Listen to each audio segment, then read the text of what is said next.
KREM 2 Morning News begins now.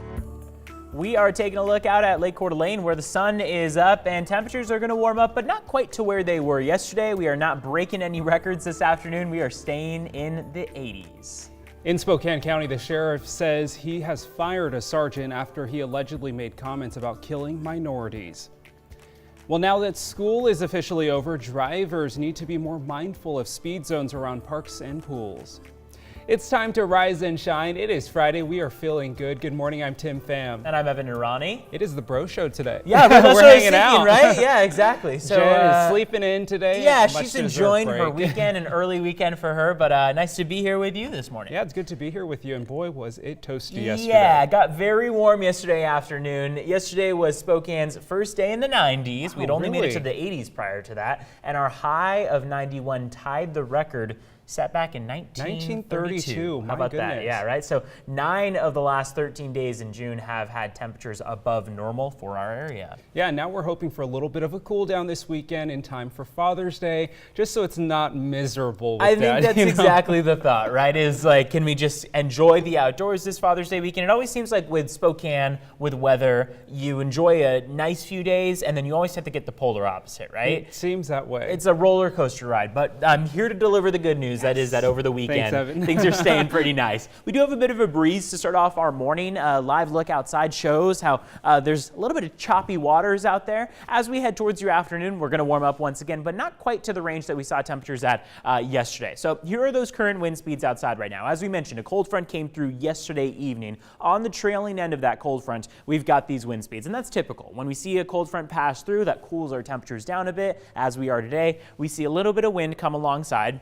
15-mile-an-hour winds in Pomeroy and in Spokane, 9 in Pullman, 4 in Ritzville, and 8 in Moses Lake and Wenatchee. Those are your current wind speeds right now. And the 12-hour forecast indicating a gradual warm-up on the way. So we've got 77 degrees by the time we get to the noon hour. Temperatures are going to warm up pretty rapidly once again since we are already in the 60s. And then making our way to 81 and maybe even 82 degrees for that afternoon high. A few clouds may move in toward your afternoon and evening, but overall not going to inhibit any warm temperatures through your weekend. Take a look at Saturday and Sunday, 83 and 85 degrees on the way. Warm temperatures, light wind continuing through your Saturday, and clear and dry all the way through the Sunday. And not gonna lie, these temperatures are not really going anywhere. We're staying clear, we're staying dry all the way through next week as well. We'll cool down a bit to the 70s, likely by about the middle of next week, but you can enjoy 80s for at least a little bit of a decent stretch from today into the rest of your weekend, and even through about the beginning portion of next week. So pretty nice forecast in general, including that Father's Day forecast.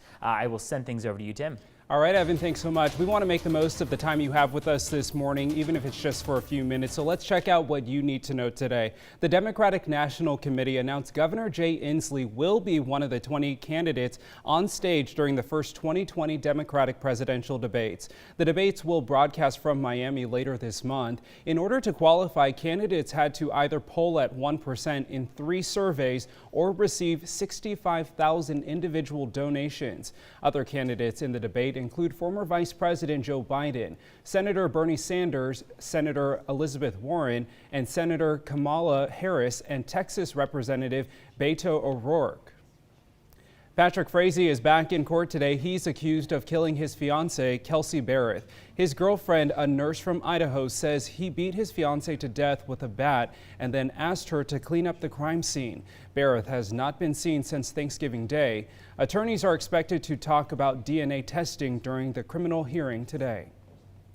Secretary of State Mike Pompeo says Iran was behind explosions that crippled 2 oil tankers in the Gulf of Oman. The crews were forced to evacuate from both vessels. The Thursday incidents raised tensions and security concerns in the region. The U.S. later recorded an Iranian patrol boat coming alongside and removing an unexploded mine from one of the tankers, in effect making off with evidence. The president turns 73 today. Happy birthday. 3 years ago, he was the oldest person to be elected during his first term. Of the 45 presidents in the U.S. history, only 2 have been born in June. Former President George H.W.'s birthday was 2 days ago. He would have turned 95. For the second night in a row, a pro sports team has won the first championship in its franchise history. Toronto defeated Golden State Warriors during the NBA Finals last night in a nail-biter, 114-110. The Raptors championship is the first for a Canadian team in a major North American sport since the Toronto Blue Jays won the World Series in 1993. The Spokane County Sheriff's Office fired a sergeant after he allegedly made comments about killing minorities. An internal complaint shows Jeff Thurman made the comments to a deputy while he was off duty. No matter how you want to paint this, you never use the words, let's go out and kill anybody. That's why he was terminated. You cannot do those things and wear a badge.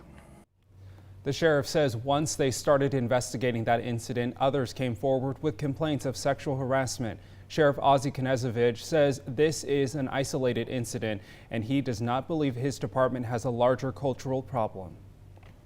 Well, now that school is officially over, drivers need to be more mindful of speed zones around parks and pools. KREM 2's Nicole Hernandez is at Comstock Park to tell us what Spokane police are saying about driving during the summer. Good morning. Good morning, Tim. Now, the corner that I'm at right now is currently a 20-mile-per-hour zone, and since school is officially out, Spokane Police says that they're going to be enforcing that law more harshly. This is something that they're going to be doing all summer at every city park area in the city. I was able to speak with John O'Brien, and he says that there will be more children at parks and pools these next few months, so drivers need to be mindful of that. Remember, pedestrians have the right-of-way once they have checked both sides of the road for safety. O'Brien says it's about sharing the road responsibly so that nobody gets hurt. Civil infraction for a park zone speed ticket starts at $214 and goes up from there depending on the speed you're traveling. We like to bring it to the attention of the drivers early as soon as the school is out and the activity picks up in the parks. We do not want to have a pedestrian vehicle collision where a young child is hurt. Some other reminders about safe driving: there are crosswalks at every intersection, even if they aren't marked. Also, not following these speed limit rules could stick you with a fine that you cannot get out of. The park I'm at right now also has a pool, which will open on Monday, along with every other city pool. And it's just one more reason for children to want to be in these areas and for drivers to need to be driving safely. Here on the South Hill, I'm Nicole Hernandez. I'll send it back to you guys. Thanks so much, Nicole. Some important reminders for drivers. Well, Father's Day is happening on Sunday, and we want you to join our conversation this morning. Head to krem.com/vote and tell us what you think about what your dad really wants for Father's Day. Surveys show there is actually a big difference between what people will likely get their dad versus a gift that he actually wants. And according to a study by Top Cash Back, most people will take their dad out to eat, give him clothes or a tie, and give him a card. But it turns out almost half of dads just want to spend time with their kids. About 27% said they want to be treated to a meal, and 24% say they just wanted some tools. Well, the time, and it looks like, let's see, most people are saying they want to be treated to a meal or tools. Looks like it's about half and half there. Well, the time now is just about 5:40. A former airman finishes an incredible journey rowing across the Pacific Ocean. He made the solo trip from Washington to Australia. After the break, how he pushed through and made it back to land after 336 days at sea. And temperatures are just a bit cooler this afternoon than we saw them yesterday. We'll only be making it to the 80s, but that'll still remain above average for this time of year. If you're close to them, we want you to know we are thinking of you on this weekend. Dee Morgan, a famous artist, wrote this after losing a loved one. There are special people in our lives who never leave us, even after they're gone.